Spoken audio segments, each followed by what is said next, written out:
നമസ്കാരം, welcome to our channel. ഇന്ത്യയിലെ ഏറ്റവും വലിയ പബ്ലിക് സെക്ടർ കമ്പനിയിലൊന്നായ ഇന്ത്യൻ ഓയിൽ കോർപ്പറേഷൻ ലിമിറ്റഡ് അഥവാ IOCL അപ്രന്റീസ് നിയമനത്തിന് അവസരം വന്നിട്ടുണ്ട്. സ്കിൽ ഡെവലപ്മെന്റിന്റെ ഭാഗമായിട്ടാണ് ഈ അപ്രന്റീസ് ഒഴിവുകൾ വന്നിട്ടുള്ളത്. ഡിഗ്ബോയ് റിഫൈനറിയിലുള്ള ഒഴിവുകളാണ് ഇപ്പോൾ വന്നിട്ടുള്ളത്. നമുക്കതിന്റെ ഡീറ്റെയിൽസിലോട്ട് പോകാം. നെക്സ്റ്റ് പറഞ്ഞിരിക്കുന്നത് ഓരോ പോസ്റ്റിന്റെയും കാറ്റഗറി വൈസ് ഒഴിവുകളാണ് പറഞ്ഞിരിക്കുന്നത്. അതിൽ ഓരോ റിഫൈനറീസിലുമുള്ള ഒഴിവുകളാണ്. അതിൽ യു ആർ അൺറിസർവ്ഡ് കാറ്റഗറീസിനുള്ളത്. അതേപോലെ EWS, SC, ST, OBC, non criminal, PWD എന്നിങ്ങനെയാണ് അവർ വിശദീകരിച്ചിരിക്കുന്നത്. ഫസ്റ്റ് തന്നെ ട്രേഡ് അപ്രന്റീസ് വിഭാഗത്തിൽ അറ്റൻഡന്റ് ഓപ്പറേറ്റർ കെമിക്കൽ പ്ലാന്റ്, അതിൽ യോഗ്യത പറഞ്ഞിരിക്കുന്നത് BSc മാത്സ്, ഫിസിക്സ്, കെമിസ്ട്രി അല്ലെങ്കിൽ ഇൻഡസ്ട്രിയൽ കെമിസ്ട്രി ആണ് പറഞ്ഞിരിക്കുന്നത്. Training period 12 മാസമായിരിക്കും. പിന്നെ റിഫൈനറീസിലുള്ള ഒഴിവുകൾ പറഞ്ഞിട്ടുണ്ട്. ഗുവാഹത്തിയിലാണെങ്കിൽ ആകെ ഒഴിവുകൾ 22, ബറോണി 86 ഒഴിവുകളുണ്ട്, ഗുജറാത്തിൽ 58, ഹാൽദിയ 50, മധുര 26, പാനിപ്പട്ട് 82, ടിക്ബോയ് 17, ബൊങ്കേങ്കാവ് 40, പാരദീപ് 40. അതിൽ കാറ്റഗറി വൈസ് ഒഴിവുകളും കൊടുത്തിട്ടുണ്ട്. Next trade apprentice fitter discipline mechanic, അതിൽ യോഗ്യത വന്നിട്ട് metric plus ITI fitter trade 2 വർഷം. അതേപോലെ ട്രെയിനിങ് പീരീഡ് 12 മാസമാണ് പറഞ്ഞിരിക്കുന്നത്. അതിലും റിഫൈനറീസിലുള്ള ഒഴിവുകൾ പറഞ്ഞിട്ടുണ്ട്. ഗുവാഹത്തിയിൽ 5 ഒഴിവുകളുണ്ട്, ബറോണി 9, ഗുജറാത്ത് 42, ഹാൽദിയ 20, മധുര 20, പാനിപ്പട്ട് 94, ഡിഗ്ബോയിൽ 1 ഒഴിവാണുള്ളത്, ബൊങ്കേങ്കാവ് 6, പാരദീപ് 11.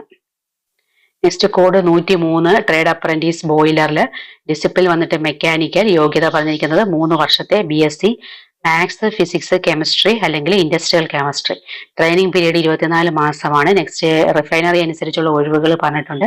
ഗുവാഹത്തിയിൽ 10 ഒഴിവുകളുണ്ട്, ബറോണിയിൽ 14, ഗുജറാത്ത് 9, ഹാൽദിയ 6, മധുര 20, ഡിഗ്ബോയ് 2, ബൊങ്കേങ്കാവ് 15, പാരദീപിൽ ഒഴിവുകളില്ല. അതേപോലെ പാനിപ്പത്ത് അവിടെ ഒഴിവുകളില്ല.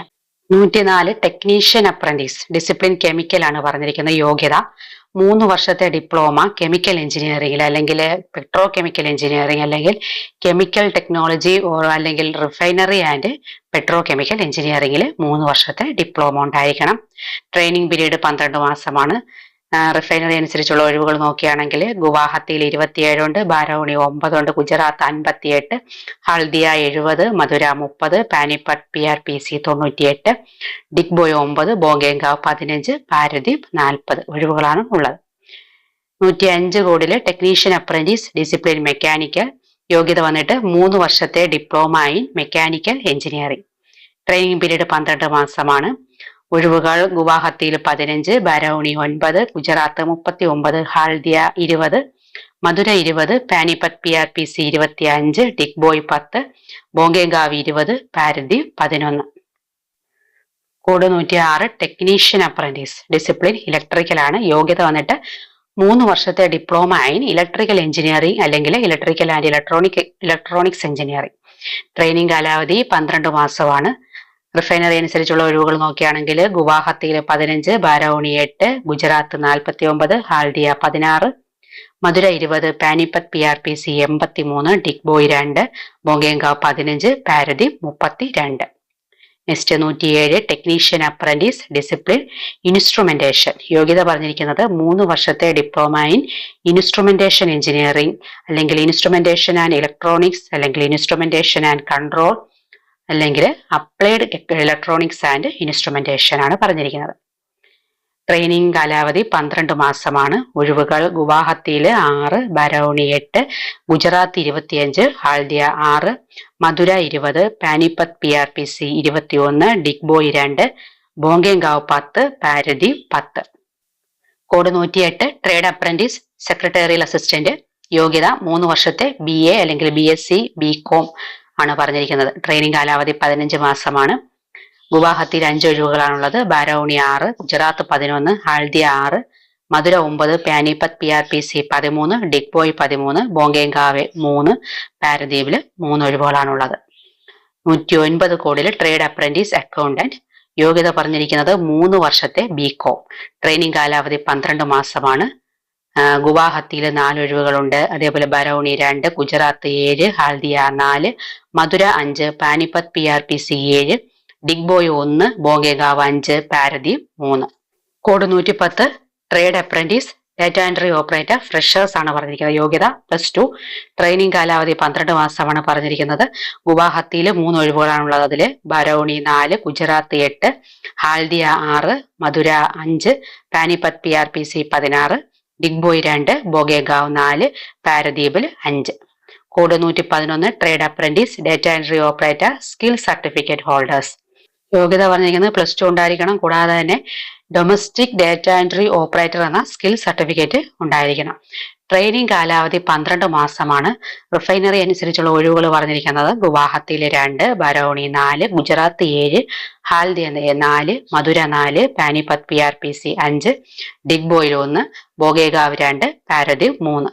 ഇനി UCL റിഫൈനറീസ് ഡിവിഷനിലെ അപ്രന്റീസ് എൻഗേജ്മെന്റിനുള്ള ചില പ്രധാന നിബന്ധനകളും അതുപോലെ തന്നെ നിയമങ്ങളുമാണ് പറഞ്ഞിരിക്കുന്നത്. അത് പട്ടികയിലെ ഒഴിവുകളുടെ എണ്ണം നമ്മൾ നേരത്തെ കണ്ടല്ലോ, കുറെ ഒഴിവുകളുണ്ട്. ആ ഒഴിവുകളുടെ എണ്ണം താൽക്കാലികമായതാണ്. മാനേജ്മെന്റിന്റെ തീരുമാനപ്രകാരം ഇത് കുറയാനോ കൂടാനോ ഒക്കെ സാധ്യതയുണ്ട്. അതേപോലെ കോഡ് 110 ഫ്രഷർ അപ്രന്റീസിലുള്ള ഒഴിവുകൾ ഫിൽ ചെയ്യാൻ ആളുകളില്ലെങ്കിൽ കോഡ് 111 സ്കിൽ സർട്ടിഫിക്കറ്റ് ഹോൾഡേഴ്സിൽ നിന്ന് ലഭ്യരായിട്ടുള്ള ആളുകളെ നിയമിക്കാനും സാധ്യതയുണ്ട്. അത് തിരിച്ച് സംഭവിക്കാം. കോഡ് 111 ആളില്ലെങ്കിൽ കോഡ് 110 നിന്ന് നിയമിക്കാനും സാധ്യതയുണ്ട്. PWBDയുടെ സംവരണം പറഞ്ഞിട്ടുണ്ട്. അതായത് ഒരു വ്യക്തിക്ക് കുറഞ്ഞത് 40% ഡിസബിലിറ്റീസ് ഉണ്ടെങ്കിലേ PWBD വിഭാഗത്തിൽ ഉൾപ്പെടുത്തുകയുള്ളൂ. അതുപോലെ കോഡ് 102, 105, 106, 107, 108, 109, 110, 111 ഈ കോഡുകളിൽ മാത്രമേ PWBD ആയിട്ടുള്ള വ്യക്തികൾക്ക് അപേക്ഷിക്കാനായി സാധിക്കുകയുള്ളൂ. നമുക്ക് എഡ്യൂക്കേഷണൽ ക്വാളിഫിക്കേഷനുമായിട്ട് ബന്ധപ്പെട്ട കാര്യങ്ങൾ നോക്കാം. ക്വാളിഫിക്കേഷൻ കംപ്ലീറ്റ് ചെയ്തവർക്ക് മാത്രമേ അപേക്ഷിക്കാനായിട്ട് സാധിക്കുകയുള്ളൂ. റിസൾട്ട് വെയിറ്റ് ചെയ്തിരിക്കുന്നവരാണെങ്കിൽ അവർക്ക് അപേക്ഷിക്കാനായിട്ട് സാധിക്കില്ല. അതുപോലെ തന്നെ +2, ഡിപ്ലോമ, നമ്മുടെ ഡിഗ്രി പോലുള്ള കോഴ്സുകൾ ഒരു ഫുൾ ടൈം റെഗുലർ കോഴ്സ് ആയിരിക്കണം. അത് അംഗീകൃത ബോർഡ് അല്ലെങ്കിൽ സർവകലാശാല അല്ലെങ്കിൽ ഇൻസ്റ്റിറ്റ്യൂട്ടിൽ നിന്നുള്ളതായിരിക്കണം. കുറഞ്ഞത് 50% മാർക്ക് ഉണ്ടായിരിക്കണം. എന്നാൽ SC, ST, PWBD വിഭാഗങ്ങൾക്കാണെങ്കിൽ 45% മാർക്ക് മതിയാകും. അതേപോലെ CGPA, OGPA ഗ്രേഡ് മാർക്ക് ഉള്ളവരാണെങ്കിൽ നിങ്ങളുടെ സ്കോർ ഒരു പ്രിസ്ക്രൈബ്ഡ് പെർസെൻറ്റേജ് ആക്കിയിട്ട് മാറ്റിയിരിക്കണം, അല്ലെങ്കിൽ അപേക്ഷ റിജക്റ്റ് ആവും. അതേപോലെ ITI ഫിറ്റർ യോഗ്യതയുള്ളവരാണെങ്കിൽ NCVT, SCVT അംഗീകരിച്ച ഫുൾ ടൈം കോഴ്സുകൾ മാത്രമേ പരിഗണിക്കുകയുള്ളൂ. അതുപോലെ തന്നെ ഓരോ അപ്രന്റീസ് കോഡിനും പ്രത്യേകം പറയുന്ന സബ്ജക്ട്സ് അല്ലെങ്കിൽ ബ്രാഞ്ച് മാത്രമേ അംഗീകരിക്കൂ. ഉദാഹരണത്തിന് ഇപ്പോൾ നിങ്ങൾ ഇലക്ട്രിക്കൽ അപ്രന്റീസ് ആണെങ്കിൽ ഇലക്ട്രിക്കൽ അല്ലെങ്കിൽ ഇലക്ട്രിക്കൽ ആൻഡ് ഇലക്ട്രോണിക്സ് എഞ്ചിനീയറിംഗ് മാത്രമേ അംഗീകരിക്കൂ, മറ്റു ബ്രാഞ്ചുകൾ പാടില്ല എന്നാണ് പറഞ്ഞിരിക്കുന്നത്. അതേപോലെ കോഡ് 110 ഫ്രഷർ അപ്രന്റീസ്, ഈ കോഡിന് +2 പാസ്സായവരെ മാത്രമാണ് ഉൾപ്പെടുത്തുന്നത്. അതേപോലെ ലാറ്ററൽ എൻട്രി വഴി ഡിപ്ലോമ എടുത്തവരും യോഗ്യരാണ്. പക്ഷെ അവർ എല്ലാ സെമസ്റ്ററുകളുടെയും മൊത്തം മാർക്കിന്റെ പെർസെൻറ്റേജ് ആണ് കണക്കാക്കേണ്ടത്. മാർക്കിന്റെ ശരാശരി ശതമാനമാണ് കണക്കാക്കേണ്ടത്. ടോട്ടൽ മാർക്കിന്റെ എല്ലാ സെമസ്റ്ററുകളെയും ചേർത്തിട്ട് മൊത്തം മാർക്കിന്റെ പെർസെൻറ്റേജ് ആണ് കണക്കാക്കേണ്ടത്. അതേപോലെ distance education, part time, correspondence course എന്നിവ അംഗീകരിക്കില്ല എന്നും പറഞ്ഞിട്ടുണ്ട്. Code 111 skill certificate holders apprenticeship, ഇവര് ക്ലാസ് 12th പാസ്സായിരിക്കണം, അതായത് +2 പാസ്സായിരിക്കണം. അതേപോലെ ഡൊമസ്റ്റിക് ഡാറ്റ എൻട്രി ഓപ്പറേറ്റർ എന്ന വിഷയത്തിൽ സ്കിൽ സർട്ടിഫിക്കറ്റ് ഉണ്ടായിരിക്കണം. ഈ സർട്ടിഫിക്കറ്റ് ലഭിക്കേണ്ടത് നാഷണൽ സ്കിൽ ക്വാളിഫിക്കേഷൻ ഫ്രെയിംവർക്ക് അല്ലെങ്കിൽ കേന്ദ്ര സർക്കാരിന്റെ അംഗീകൃത സ്ഥാപനങ്ങൾ വഴി ആകണം. അതുപോലെ തന്നെ ഇതൊരു 1 വർഷം നീണ്ടു നിൽക്കുന്ന കോഴ്സ് ആയിരിക്കണമെന്നില്ല. 6 മാസം അല്ലെങ്കിൽ 3 മാസം പോലുള്ള പരിശീലന കോഴ്സുകളും അംഗീകരിക്കും. BE, BTech, MBA, CA, LLB, MCA പോലുള്ള പ്രൊഫഷണൽ യോഗ്യതയുള്ളവർക്ക് അല്ലെങ്കിൽ ഈക്വലന്റ് ക്വാളിഫിക്കേഷൻ ഉള്ളവർക്കും അപ്രന്റീസ്ഷിപ്പിലേക്ക് അപേക്ഷിക്കാനാവില്ല. അതേപോലെ മുമ്പ് അപ്രന്റീസ്ഷിപ്പ് ട്രെയിനിങ് കഴിഞ്ഞവർക്കും ഇപ്പോൾ അപ്രന്റീസ്ഷിപ്പ് ചെയ്യുന്നവർക്കും അപേക്ഷിക്കാനാവില്ല. നമ്മൾ ക്വാളിഫിക്കേഷൻ കംപ്ലീറ്റ് ആയതിനു ശേഷം 1 വർഷമോ അതിലധികമോ എക്സ്പീരിയൻസ് ഉള്ളവർക്ക് അല്ലെങ്കിൽ ട്രെയിനിങ് ഉള്ളവർക്കും ടെക്നീഷ്യൻ അപ്രന്റീസായിട്ട് അപേക്ഷിക്കാൻ ആവില്ല.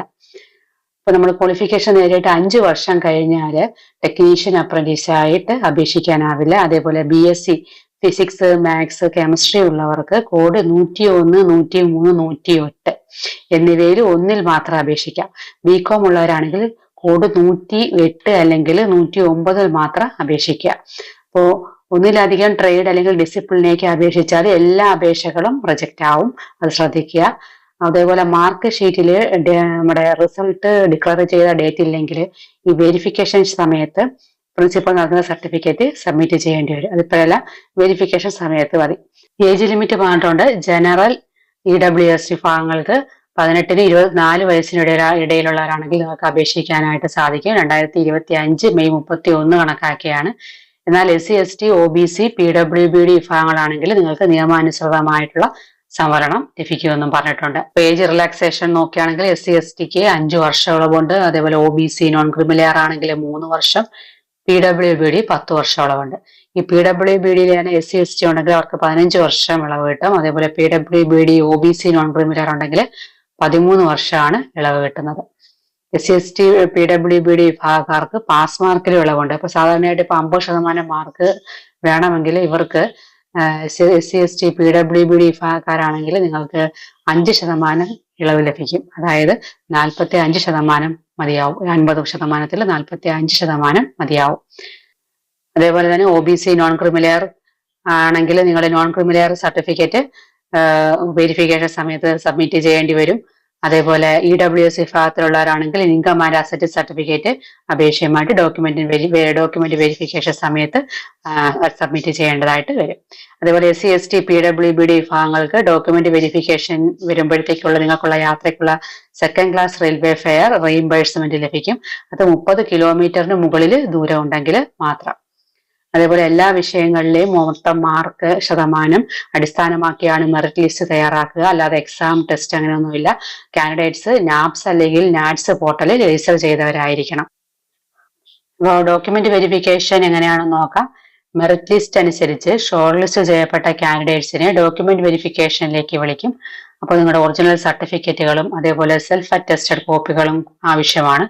അപ്പോൾ ഈ 10ാം ക്ലാസ് സർട്ടിഫിക്കറ്റ് എന്ന് പറയുന്നത് ഡേറ്റ് ഓഫ് ബർത്ത് തെളിയിക്കാൻ, അതേപോലെ +2 ITI ഡിപ്ലോമ അല്ലെങ്കിൽ ഡിഗ്രി മാർക്ക് ഷീറ്റുകൾ, അതേപോലെ പാസ്സായതായി ബോർഡോ അല്ലെങ്കിൽ അതോറിറ്റിയോ നൽകിയ സർട്ടിഫിക്കറ്റ്, CGPA ആണെങ്കിൽ പെർസെൻറ്റേജ് കൺവേർഷൻ സർട്ടിഫിക്കറ്റ്, അതേപോലെ കോഴ്സ് റെഗുലർ ഫുൾ ടൈം ആണെന്ന് ഉള്ള പ്രിൻസിപ്പാളിന്റെ certificate, SC/ST OBC non creamy layer EWS PWBD ആണെങ്കിൽ നിങ്ങളുടെ വിഭാഗക്കാരാണെങ്കിൽ നിങ്ങളുടെ സർട്ടിഫിക്കറ്റുകൾ കരുതിയേക്കുക. അതേപോലെ കോഡ് 111 ഡാറ്റ എൻട്രി ഓപ്പറേറ്ററിന് വേണ്ടിയിട്ട് നാഷണൽ സ്കിൽ ക്വാളിഫിക്കേഷൻ ഫ്രെയിംവർക്കിന് കീഴിലുള്ള സ്കിൽ സർട്ടിഫിക്കറ്റ്, അതേപോലെ NATS അല്ലെങ്കിൽ NAPS പോർട്ടൽ രജിസ്റ്റർ ചെയ്ത പ്രിന്റ് ഔട്ട്, ഇതൊക്കെ കരുതിയേക്കണം നമ്മൾ പോകുമ്പോഴത്തേക്ക്, ഡോക്യുമെന്റ് വെരിഫിക്കേഷന് പോകുമ്പോഴത്തേക്ക്. നെക്സ്റ്റ് ഒരു മെഡിക്കൽ ഫിറ്റ്നസ് ഉണ്ട്. മെഡിക്കൽ ടെസ്റ്റിൽ ഫിറ്റ് ആയവർക്ക് അപ്രന്റീസ്ഷിപ്പ് എൻഗേജ്മെന്റ് ലഭിക്കുകയുള്ളൂ. അപ്പോൾ എല്ലാ ഡോക്യുമെന്റുകളും മെഡിക്കൽ ഫിറ്റ്നസ് സഹിതം ശരിയാണെന്ന് ഉറപ്പായാൽ മാത്രമേ നമുക്ക് അവസാനം എൻഗേജ്മെന്റ് ലെറ്റർ നൽകുകയുള്ളൂ.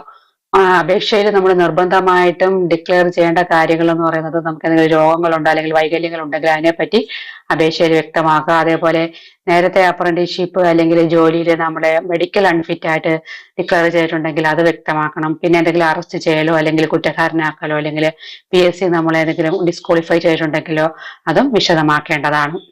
എങ്ങനെ അപേക്ഷിക്കാമെന്നുള്ളതിനെ പറ്റി നോക്കാം. ജൂൺ 2 വരെ IOCLന്റെ വെബ്സൈറ്റിൽ നമുക്ക് ഓൺലൈനായിട്ട് അപേക്ഷിക്കാനായിട്ട് സാധിക്കും. www.iocl.com എന്ന വെബ്സൈറ്റിൽ ഓൺലൈൻ വഴി അപേക്ഷിക്കാനായിട്ട് സാധിക്കും.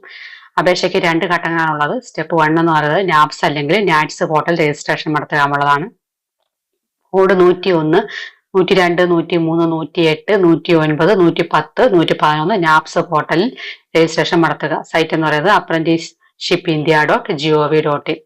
അതിൽ നമ്മുടെ പ്രൊഫൈലിൽ personal, educational, trade, preference, categories എല്ലാം കറക്റ്റായിട്ട് ഫില്ല് ചെയ്തതിന് ശേഷം നന്നായിട്ട് വായിച്ചു നോക്കിയതിനു ശേഷം മാത്രം സബ്മിറ്റ് ചെയ്യുക.